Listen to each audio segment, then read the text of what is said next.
limits. We want to answer your questions about business, life, and everything in between. All you have to do is send us your question to ask@beckandliz.com. That's ask@beckandliz.com.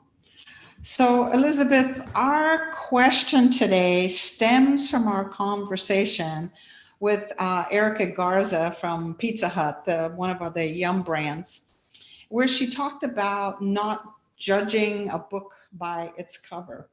So I'm curious, have you ever had someone misjudge you or see your cover a certain way and you weren't that way? Yeah, a lot actually. Especially when I was younger.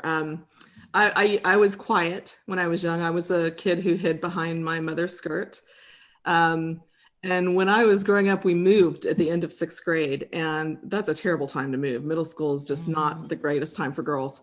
And so I was very, very shy and quiet. And we were only there 10 days, and then the summer came, and then we went back to the middle school. So people thought I was stuck up.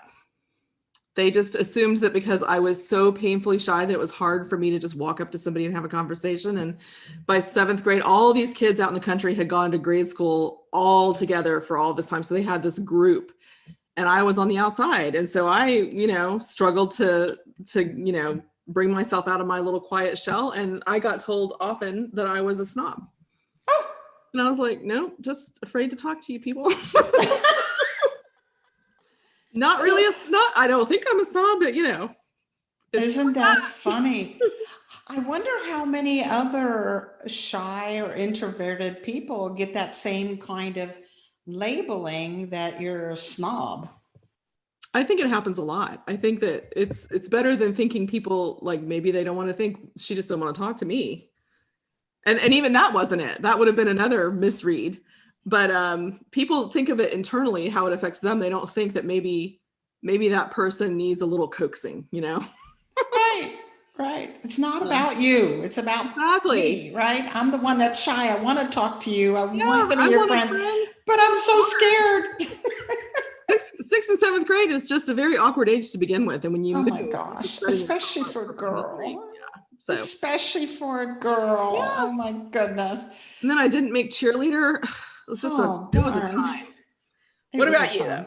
Have people misjudged you? Well, I'm thinking of 2 times where I was misjudged, but because we're limited on time, I'm only going to share one.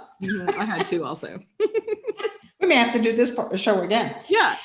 So the one that kind of comes up is, people know me as a behavioral scientist. And frequently the picture people have of me is of this mad scientist that I'm kind of all in my head. I don't know, kind of Einstein-y looking.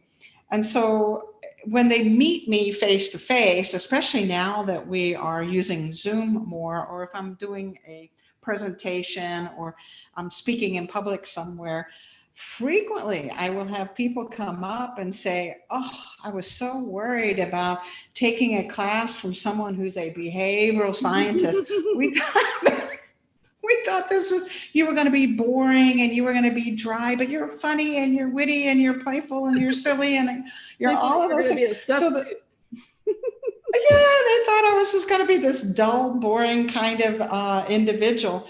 So, and I've had that comment so many times, and I oftentimes wonder, if I'm going to a conference and I'm a speaker, how many times people don't show up just because I have some. You need a tagline. Rebecca Monet, behavioral scientist. I'm not a dud. I'm not a dud. That's a good idea. Why not? Yeah. They usually ask you how you want to identify yourself. I just stick it in there, see what they say. And clearly by stating it, you would not be a dud, because who would do that? I love that. I may just have to do that. I've been called eccentric and, brainy and all of that kind of blah, blah, blah, blah, blah stuff. You could say, Rebecca Monet, I've jumped out of a plane. That's right. I have. And that should interest people, don't you think? Right there, not a dud. You don't even have to say it. What scientist that understands gravity would do that? Exactly. Clearly not a dud. Clearly not a dud. That would even better. She's either crazy or maybe lying. Maybe she's Okay. Oh my gosh. Problem solved. Next time you're asked to speak, that's what I think you need to put in the program. Okay, not a dud. Not a dud. Jumped out of an airplane. Either one. You can try them both out and see which comes better. Oh, I love it.